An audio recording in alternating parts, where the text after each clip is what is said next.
the participant count's ticking up here, so we'll just wait a little bit longer.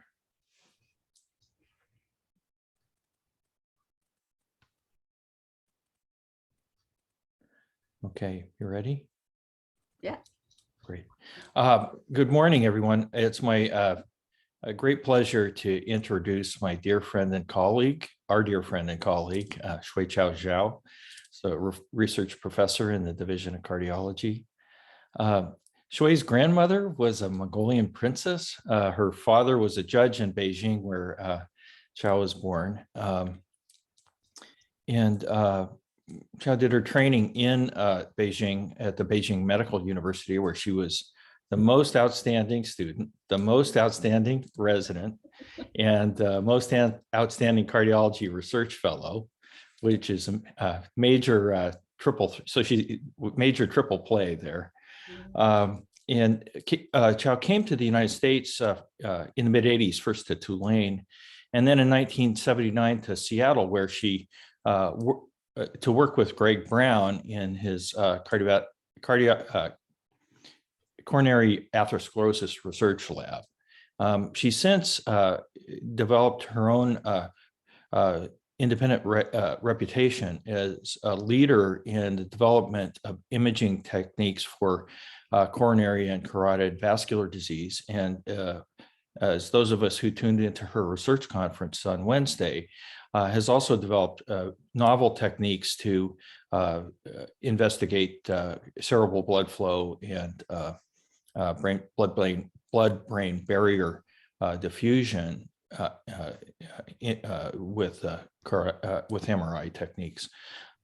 She's published over 90 peer-reviewed articles and over 30 chapters and reviews.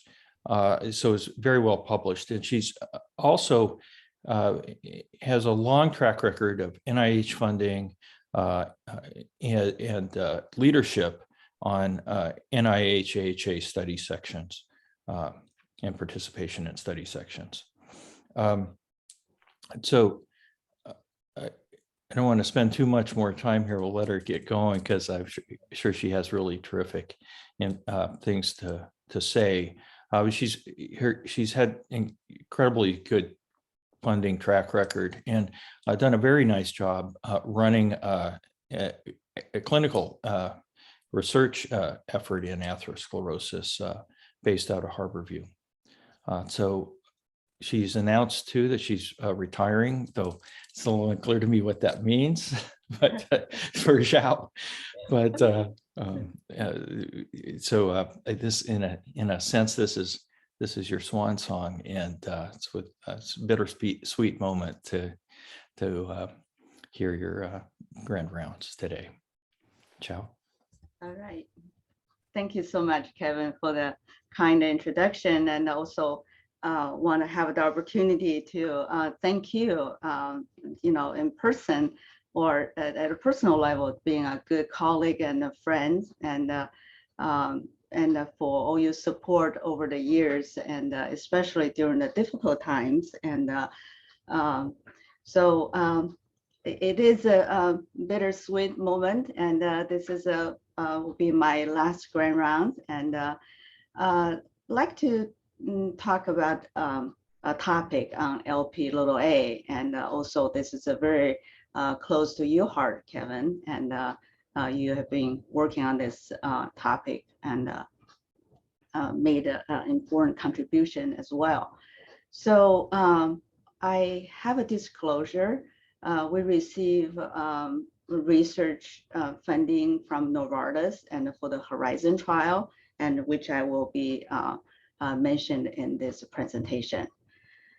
I have several objectives for today's discussion. I want to spend a little bit of time to review the Lp(a) structure and level, and describe the association between higher levels of Lp(a) and the increased risk of ASCVD, and also the calcified aortic valve stenosis, and review current recommendations for using Lp(a) for risk stratification, and also have a chance to introduce a new antisense therapy for lowering Lp(a), and the ongoing the LPLA Horizon trial. I also like to designate this today's discussion to my mentor and dear friend and late Dr. Greg Brown. Greg was my mentor and my dear friend for over 30 years, and he taught me a lot, and including LP(a), and who passed away on January 5th and last year, and we miss him terribly. So what is LP(a)? And it's a rather complex lipoprotein particle. So the structure includes the ApoB particle, and also linked to another protein, ApoA. And they also, with the oxidized phospholipid, bonds to both on the ApoA and ApoB. And so LPLA plasma level was a very highly genetically determined. And later I will touch on that. And also as a this particle has a very high heterogeneity, depends on the number of the Quingo copies and in this ApoA structure. And also the ApoA has the Quingo 4, and that is also same in the plasminogen structure. So it's in the genome-wide association study, and 3 chromosome regions and have been identified, and with this LPA location associated with the CAD. And also the specific region and 6q26-27 show the strongest association. And 2 SNP variants and has been confirmed now, and one is this 10455872, and the other one is 3798220. So the number of variants and is associated with the LPLA level, and also the risk for coronary artery disease, and as shown in this figure. So LPLA level and is determined by both alleles. And there's a small ApoA1 allele, and then also there's a large ApoA1 allele. So what's small means they have a fewer Quingo 2 copies, and that derived into a certain isoform and in the plasma, and lead to higher concentration of the LP(a) level. And on the other hand, it's the large ApoA1 allele, and that is means they have a more Quingo 4 2 copies, and that isoform and determines lower LP(a) level in the plasma. So the both alleles add together and determine the total LPLA concentration in the plasma. So the both allele contribution actually makes the LPLA from both isoform and the level, and is a highly heterogenic. So in the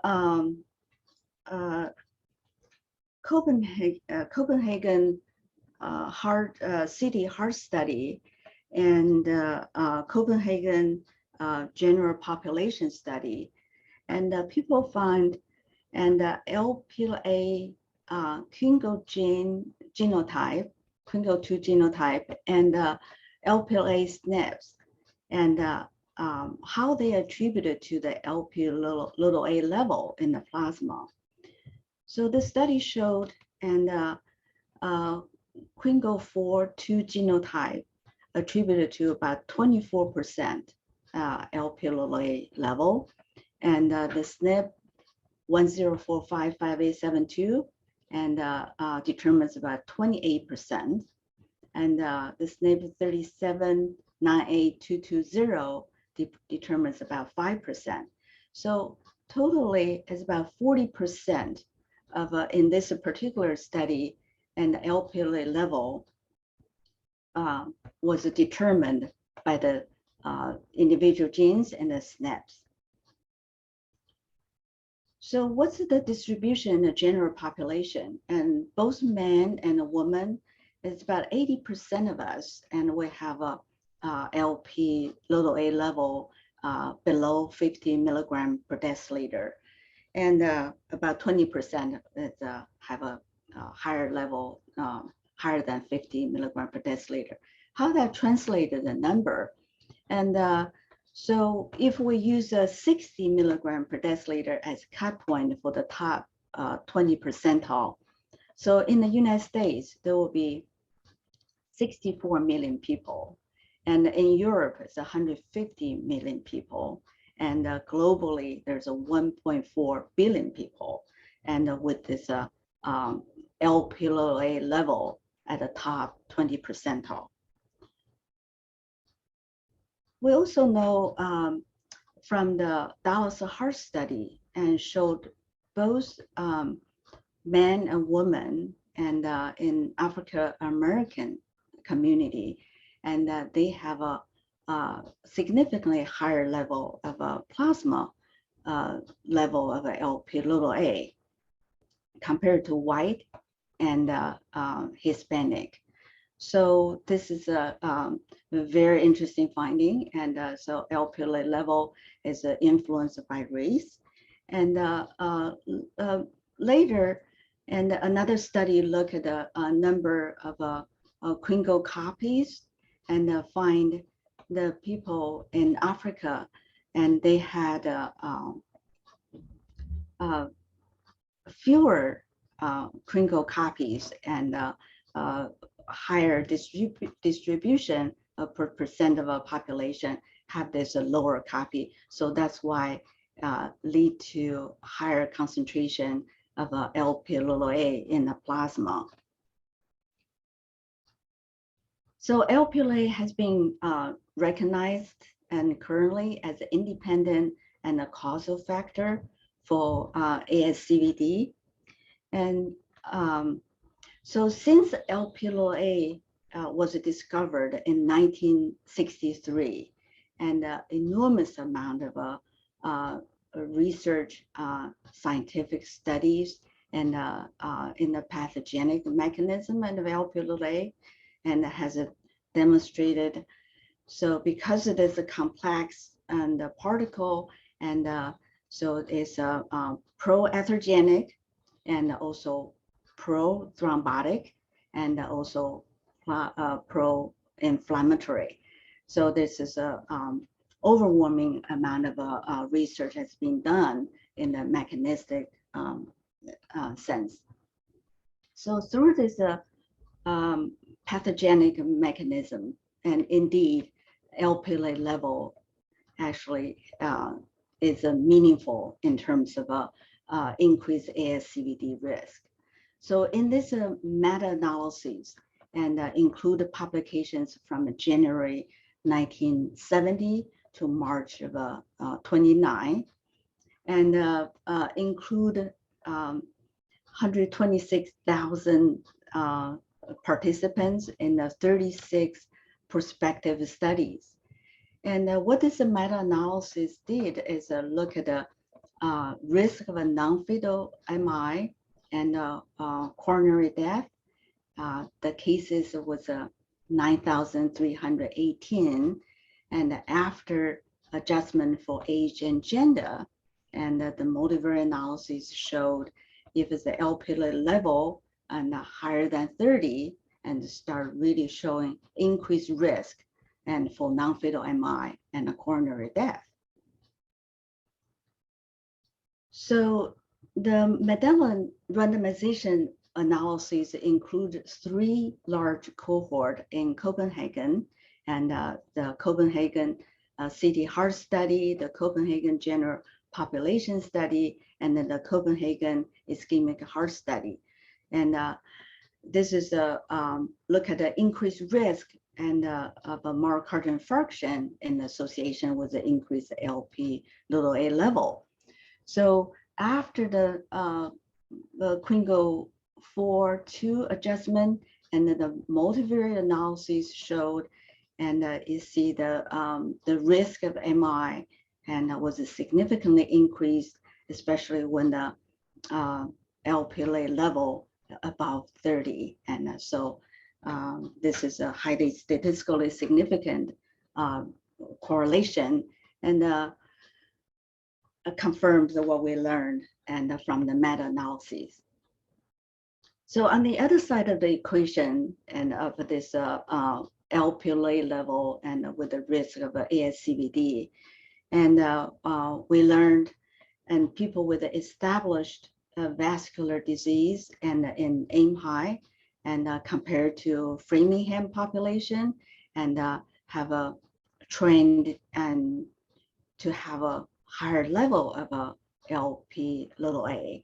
And this is the work and done by the AIM-high investigators, and both Kevin and Jeff, and work very closely with John Albert and Santisa McCoverna, and on this analysis. And so we also learned from AIM-high and the higher Lp(a) level in both the statin and treated group, or statin plus extended release niacin treated group, and the higher Lp(a) level is associated with a reduced and event-free survival. And that event is a composite of death from CAD and a non-fatal MI and ischemic stroke, or hospitalization, and for ACS or symptoms-driven coronary or cerebrovascular revascularization. So it turned out the Lp(a) and compared to other lipid parameters is most significantly associated with an increased risk in AIM-high. And in the AIM-high, we have a carotid MR sub-study, and this is a carotid MR imaging from common carotid and consecutively to the bifurcation. And this is 6 levels. Each level is about 2 millimeters thickness. And this case showed, and after 2 years, and if people continue to have a high Lp(a) level, and the group of people showed to have a carotid plaque progression. And despite the LDL lowering and to be at a 40 level. So compared to the other lipid parameters, and including total cholesterol, LDL cholesterol, triglycerides, ApoB, ApoA1, Lp(a), and in the multivariate analysis, after just for all clinical risk factors, was only lipid parameters was statistically significant and predict and a carotid plaque progression. So more recent studies in the post-ACS population and also showed a similar risk relationship. This is the data from the Odyssey trial, and so based on the Lp(a) level, and Odyssey population can use the quartile, and so see the each quartile increase in Lp(a) level is associated with a increased incidence of major adverse cardiovascular events, and also associated with CHD death and non-fatal myocardial infarction. So I want you to remember the quartile cut, and for the third quartile was a 21.2 and to 59.6, and then the fourth quartile, the highest one, is a higher, greater or equal to 59.6. And let's just roughly say 20 to 60, and this is 60 or higher. And Lp(a) is not only related to cause coronary artery disease, and it's also is associated with a peripheral artery disease. And this is a large prospective population study in more than 25,000 male and female in the UK, and in the age of 39 to 79. And how the PAD was defined, and so they used the ICD-10 code and to identify the PAD mortality or related hospitalization. So what they look at the Lp(a) level here, and again is the quartile, and look at the fourth quartile, highest quartile, and the mean Lp(a) level was a 55, and range was a 26, 27, and to 175 milligram per deciliter. And this is a level and showed over twofold increase in the PAD incident. And so this is again, and showed a higher Lp(a) level is also associated with an increased risk for peripheral artery disease. So Lp(a) also plays a very important role in developing the aortic valve calcification, and both David Owen and Kevin O'Brien have made an important contribution in this area, and so they're co-authors in the New England Journal of Medicine publication in 2013. So in this Medellin randomization analysis, and they included two cohorts. One is the Framingham heart study. The other cohort is the age, gene, and environment, and susceptibility study. And this is in Iceland. So both cohort and showed an significant association with this Lp(a) gene SNP, and in the plasma Lp(a) level. And so this is a very similar as what we saw for the coronary artery disease. And this is a SNP, and the increase is associated with the increased plasma Lp(a) level.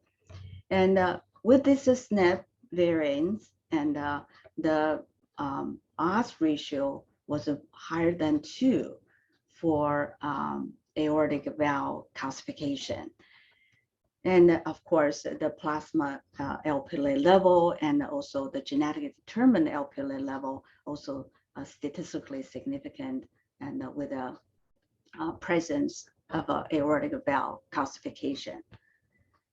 So the aortic valve calcification and was defined in this cohort as using a CT scan. And more recently, the Rotterdam study investigator and also look at the aortic valve calcification, and using the non-enhanced CT scan.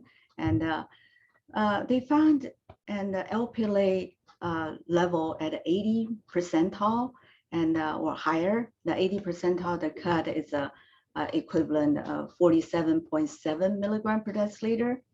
And people at 80% or higher percent of Lp(a) at each age group, and showed higher prevalence of aortic valve calcification across all age groups, and from 40s and to older than 75. So Lp(a) is not only it plays important role in aortic valve calcification, and also associated with the aortic valve stenosis. And again, this is a combined Copenhagen City Heart Study, and also the Copenhagen General Population Study, a total of 77,000 people, and followed for 20 years. And they identified 454 cases with aortic valve stenosis, and using the ICD code. And if they separate the population by their Lp(a) level from low to high, and after adjusted for total cholesterol, LDL cholesterol, systolic blood pressure, smoking, and type 2 diabetes, and so you see the multivariate analysis showed there's a continued increased risk, and for aortic valve stenosis, and along the higher level of Lp(a). So it looks like if it's higher than 40, and this is already not crossing the line of 1. So how does evidence help us in taking care of the patients?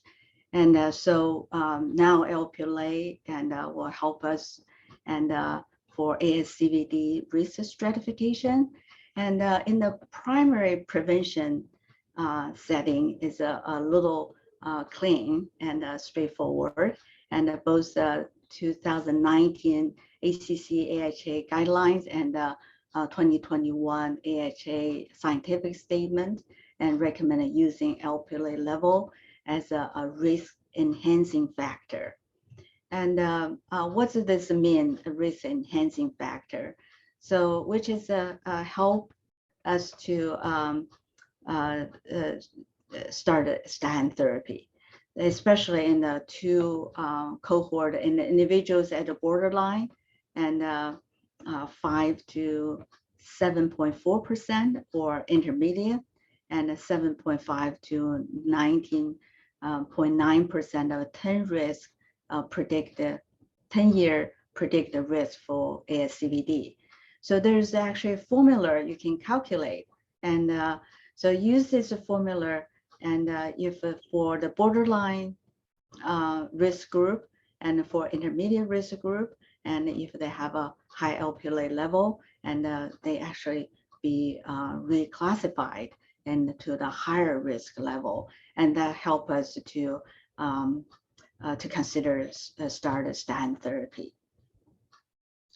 In the secondary prevention setting, and so there's a overwhelming amount of evidence and show the impact Lp level on the clinical outcomes.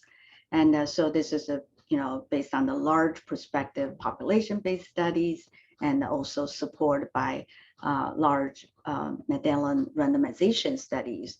And if we compare to the increased risk between the highest and to the lowest Lp(a) concentration, and so you look at the myocardial infarction, and valvular aortic stenosis, and coronary artery disease, carotid artery disease, ischemic stroke, and femoral artery disease, and cardiovascular mortality, all-cause mortality. So across all vascular disease, and including the aortic valvular disease and stenosis, and it's an increased risk, and all confirmed and by the Medellin randomization study. And so the evidence is there. And so in a couple of years ago, the National Lipid Association published a scientific statement, and recommended Lp(a) testing in the following situations in the secondary prevention. So if have a individual with a premature ASCVD, and or with a recurrent or progressive ASCVD despite optimal lipid-lowering therapy, and ischemic stroke, and at a younger age, and especially younger than 55 years, and in people with a familial hypercholesterolemia, and also had ASCVD, and try to identify the possible cause, and for less than anticipated LDL lowering effect. And so for some people, they're not very responsive and to LDL lowering therapy. And for example, we know the given statin and dosage was anticipated the percent of LDL reduction. And if less than that, and you try to figure out why, and testing Lp(a) will be helpful. And also identify those at risk for progressive valvular aortic stenosis. And so in this situation, Lp(a) testing is recommended. So we'll spend a little bit of time talk about what is available treatment, and also what is a new therapy on the horizon. So we know the most commonly used the lipid-lowering therapy and is the statins. And however, the statins and they all increase the Lp(a) level, and it's Atorva and Prava and Risuva, Simva, and it's all show on average it's about 11%. And but we know lower LDL is very important in people with a high Lp(a) level. And this is a post-hoc analysis of a fat. And around 1992, it's a Irish cardiologist, Vincent Marr, and it's become a dear friend with Kevin, myself, and Finley and Stuart, and at the time, Will in Greg's lab. And so when Vincent came to Greg's lab to do research, and Greg actually gave him the project to look at the Lp(a) and in fats. So fats studied 146 men with a coronary artery disease. And first of all, the mean level of Lp(a) is not so elevated, and at the 35 milligram per deciliter, the 90 percentile was a 46.2 milligram per deciliter. So first of all, the Lp(a) was best correlated with a coronary artery disease severity, and in a multivariate analysis. And Vincent also looked at the what's actually lowering LDL, what's the impact of lowering LDL on the risk of a Lp(a). So he divided the fast population into two groups. One group had LDL lowering and less than equal to 10%, and there's 36 subjects. And then the other group is LDL lowering more than 10%. And so people say, what's a 10% is so significant?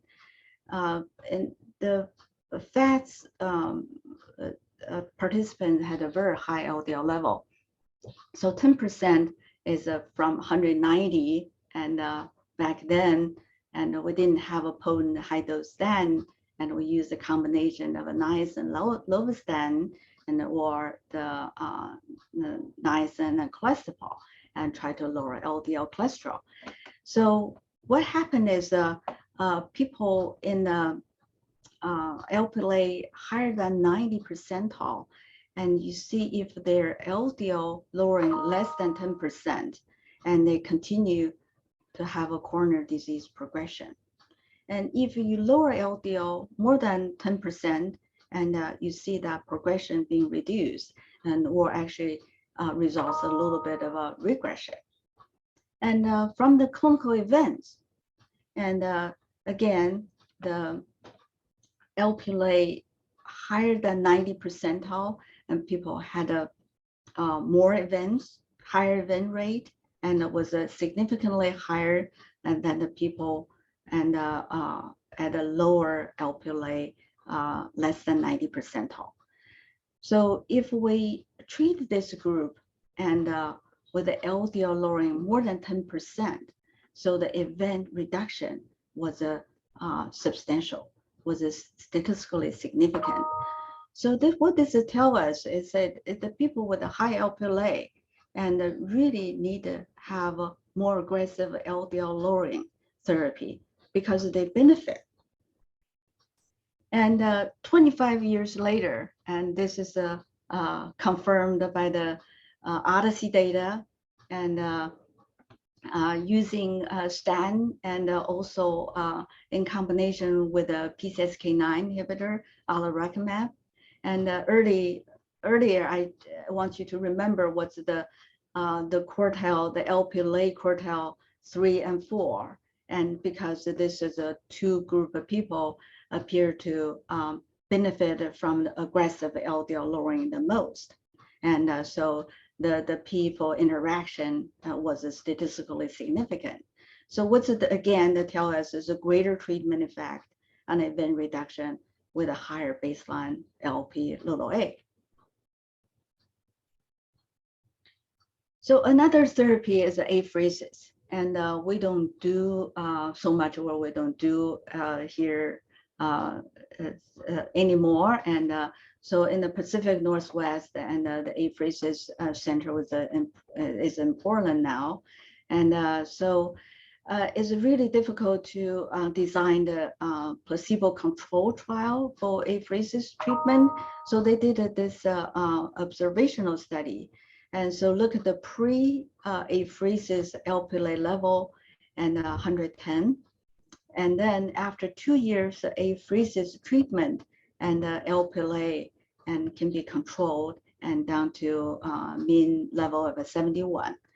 And so they compared the myocardial infarction and PCI and the CABG and as a event number. So post apheresis had all three coronary endpoints and being significantly reduced.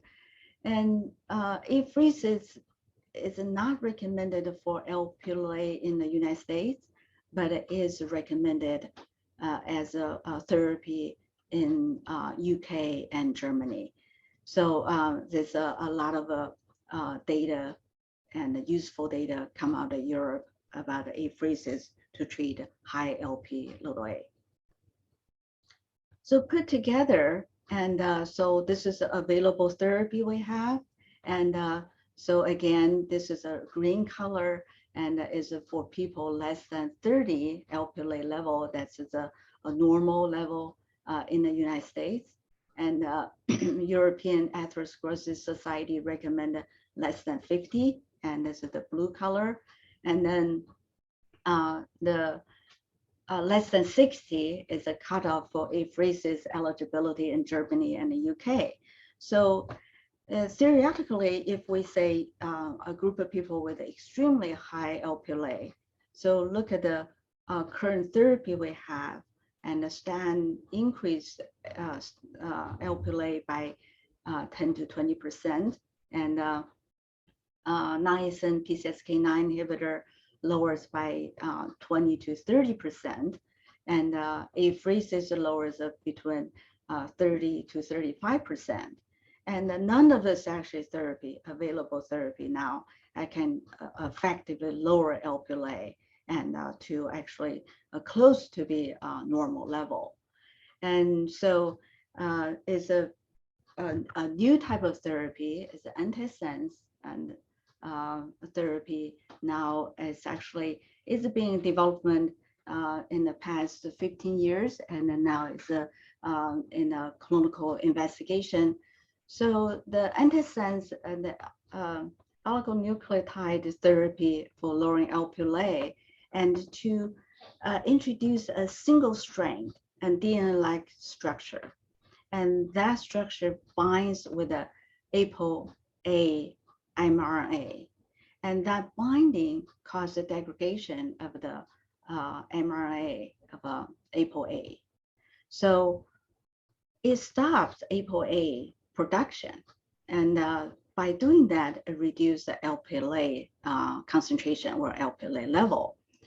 Also, the most current antisense therapy utilize the GalNAc-3 conjugation, which enhance the compound, and now has a name called a pelacarsen, and to deliver to hepatic cell, and to as high as a 10-fold, and so which is allowed to use a lower dose and to achieve a higher efficacy. So pelacarsen and has gone through a phase 3 study, and in 286 patients with a CVD and LPLA higher than 60 milligram per deciliter. And so as a phase 2 study is a dose finding, is a different dosage and a different duration, intervals, and to give the drug administration. And so it shows the LPLA reduction and is in a dose dependent manner, and between 55% and the highest to 80% is a dose dependent matter, and appear to be very durable effect, and up to about 25 to 27 weeks. So this data actually has led to a phase 3, the pivotal trial, and the LPLA Horizon trial. Try to investigate whether LP little a lowering using the Antisense therapy with the pelacarsen to lower LPLA, and whether that can reduce cardiovascular events. In people already have established vascular disease. So this is a multi-center international study, over 1,000 sites in 48 countries.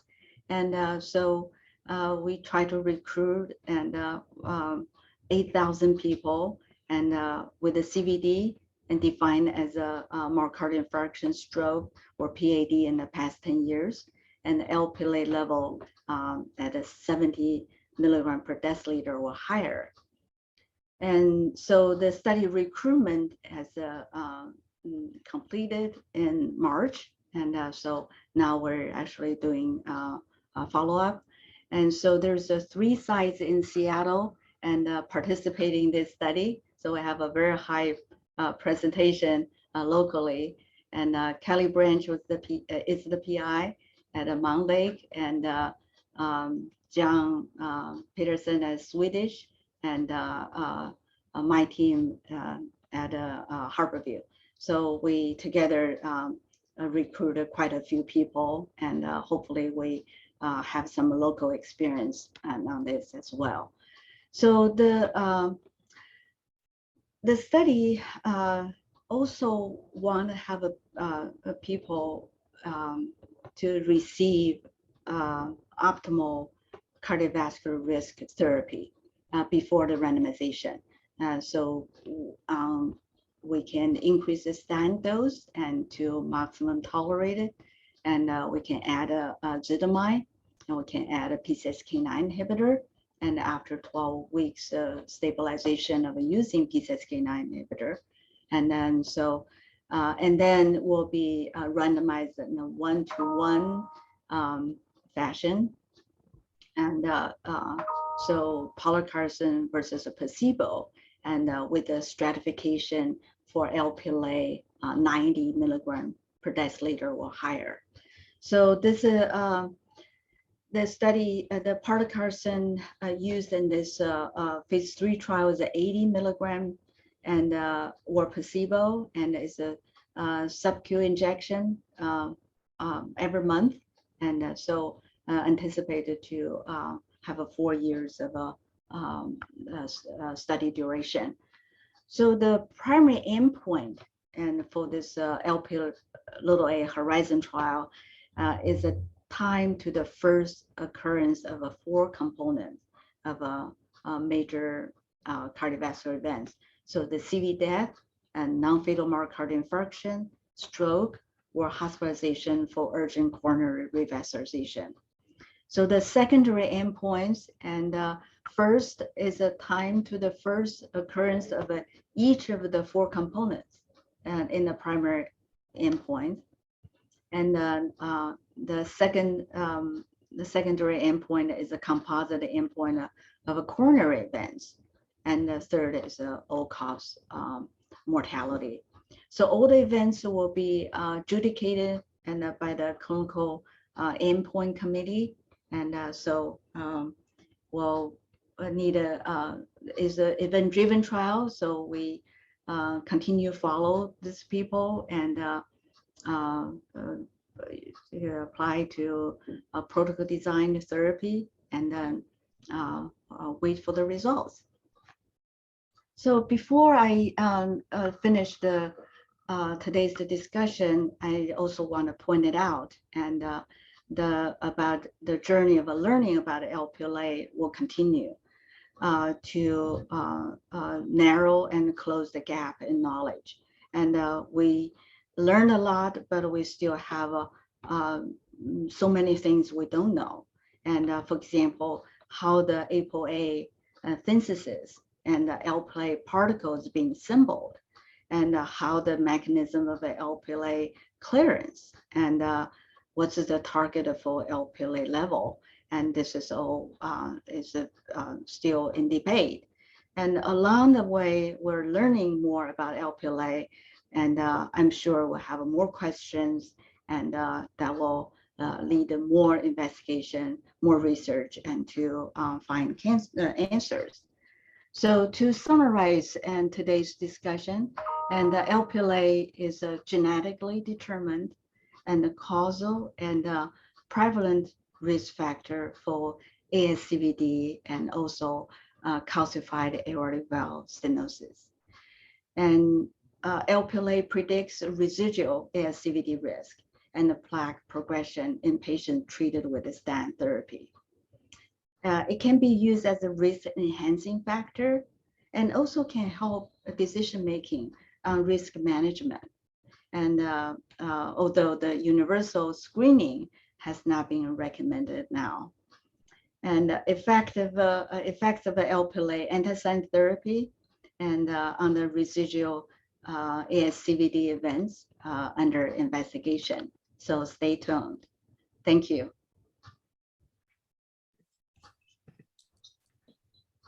Thanks, Xiao. That was really fantastic. If you have questions, can you put them in the chat or the Q&A, and we'll ask our presenter to address them. I have a question. In the Horizon trial, Xiao, are they doing any imaging sub-studies? You know, given your interest. I would actually very much like to see that's but the imaging studies what they like to do is a coronary CT study, and but it just with a very low volume at a Harborview, and we don't think we're be a good size to make a substantial contribution to that study. And right. So there's a trial is under design and to look at a mild moderated aortic valve calcified aortic valve stenosis, and so I think that will be a very good study and a very meaningful study to be involved. Yeah, that's right. Well, and you can measure aortic valve calcium from those CT scans too. Yeah, yeah, okay. yeah. Okay, there's several comments and questions coming in here. So David Ditchek says, very nice presentation. What is the physiological role of Lp(a)? Very few animals have it, I believe. Physiological role. we actually study the pathogenesis and so much, and we don't think actually physiologically you know we know very much about Lp(a), why it even exist, and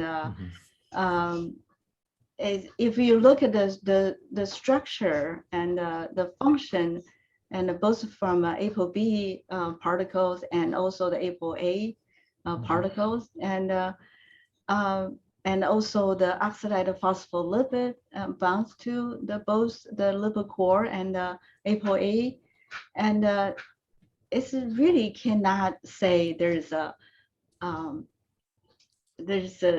substantial physiological role there, and so I really cannot think of any physiological rule and why Lp(a) even exists.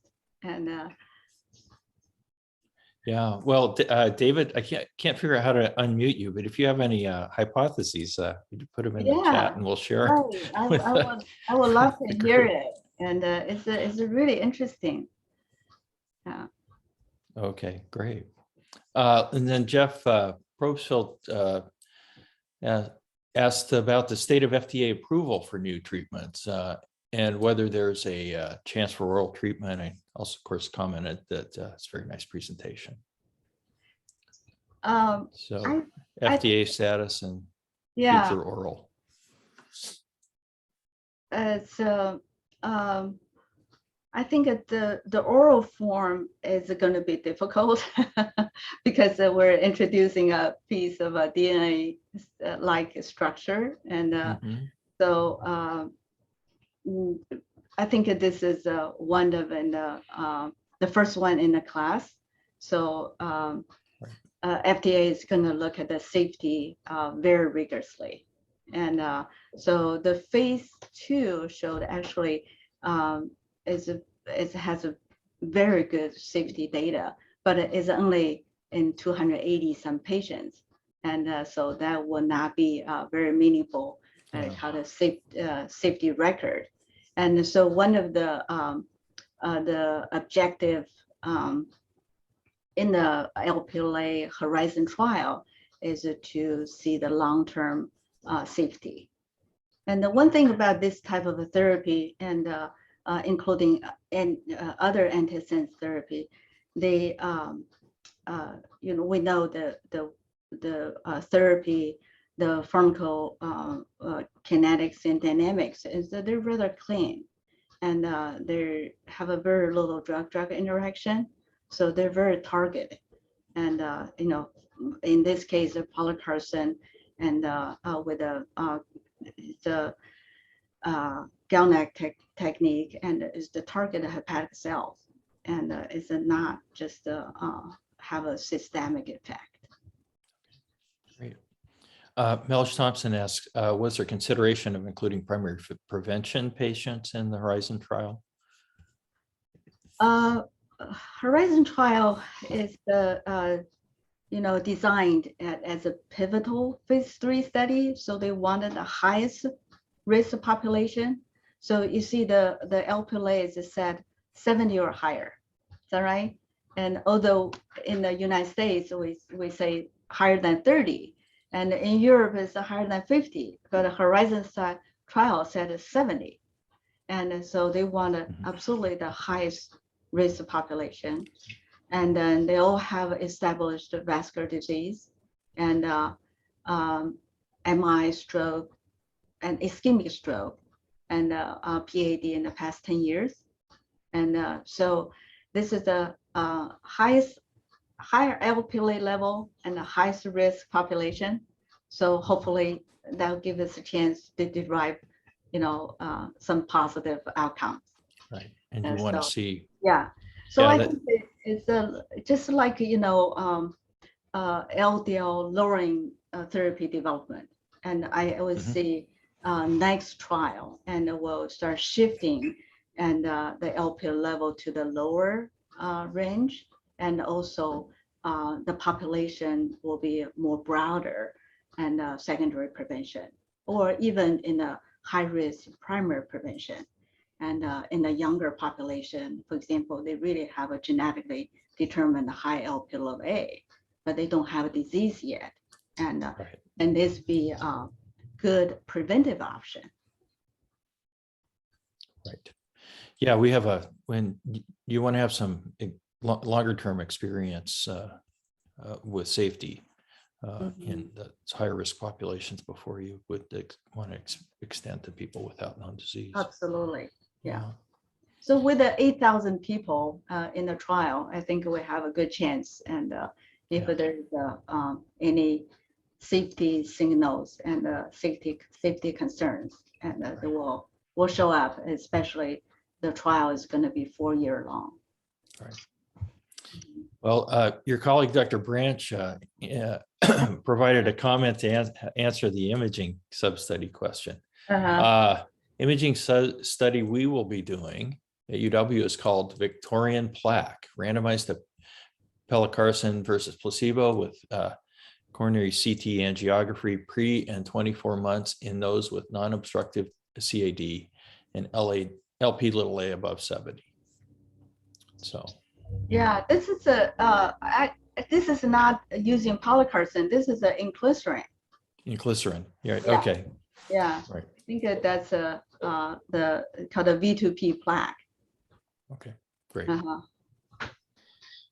And then David Ditchek had another question. Is there a consensus? This is good. This is a great question here. Is there a consensus as to whether it's more useful to measure LP(a) mass or particle number, milligrams per deciliter nanomoles? It's an ongoing debate, David. And we're in Seattle, and we're very close to the Northwest Lipid Research Laboratory, and Santisa, is pioneer in the mass, measurements, and she really truly believes the mass, the different isoforms, and it'll be more meaningful than just a look at the concentration. And however, in the rest of the United States, and especially in Europe, and they really bought into the concentration and ideas. And so there's a conversion between the two measurements, but it's a rather non-linear, and also is a complex, and so it's just roughly divided by 5. And if you look at that, the primary prevention formula being recommended, and for the LP(a), which is in nanomole, per liter, and divided by 5. So that's a very rough conversion.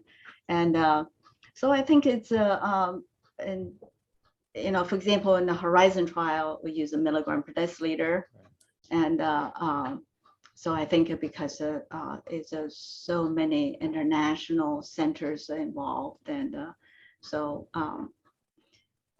it's if you ask me at a personal level what I believe the mass. And so I remember the early days, and when I first started and my research with Greg, and in addition to work on fats, and he asked me to work with Colin Lee, and to collect blood samples from cath lab, and to give the Santisa to study the LP(a) isoforms. And so that was actually very interesting.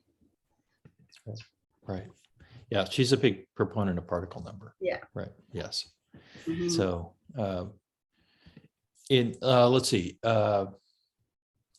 Then David said, clinical point, be careful to look at the units when you compare two levels measured on the same patient.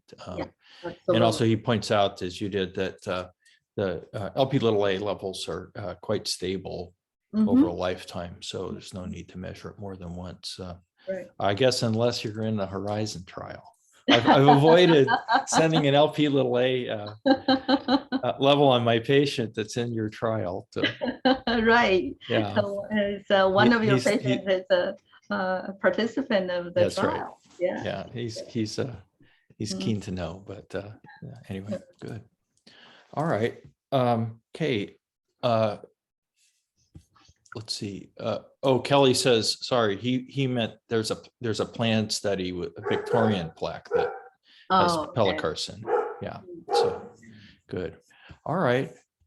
Great. Then I guess the last comment, Jeff Probsfield says, aggressive disease in some of these patients available for even compassionate use are any of these compounds available for compassionate use? Not available yet. Mm-hmm. And I think it's I have a feeling it's they were gonna wait until FDA's approval. Right. and Okay. not so much of probably have a staged approval and approval on Lp(a) lowering first, and Mhm. then reduce the cardiovascular events. Right. And so I think it's a similar pathway as for inclisiran. And the inclisiran is antisense therapy, and it's a PCSK9 inhibitor, but it's not the first PCSK9 inhibition because the monoclonal antibodies have shown to be effective. So it's just a different mechanism of action for PCSK9 inhibition. And so they got a FDA's approval for lowering LDL. Mhm. And they still have not approval for lowering events. And whether pelacarsen and FDA will grant it that type of staged approval or not, and it remains to be seen. Okay, great. Well, we're at time. Thompson had one question. I think it's probably important to address. What's the recommendation for family screening in patients with high Lp(a)? Family screening, personally, I think it's very important. And for example, people participate in the Lp(a) Horizon trial, and I told them have their children and have their Lp(a) checked. At least you know you have a high Lp(a) or not, and that will actually is really they still they might be younger and they don't have any signs of a clinical disease, and they probably live in a very healthy lifestyle, but they have a high Lp(a), and something they be very, very helpful to know. Good. Okay, well, thank you, Qiao. A fantastic talk. I really appreciate it. I'm sure the audience did as well. And I hope we continue to be able to interact with you. Yeah. So, Yeah. Thank you, Kevin. Thank you. thanks, Yeah. everybody. Thanks, everyone.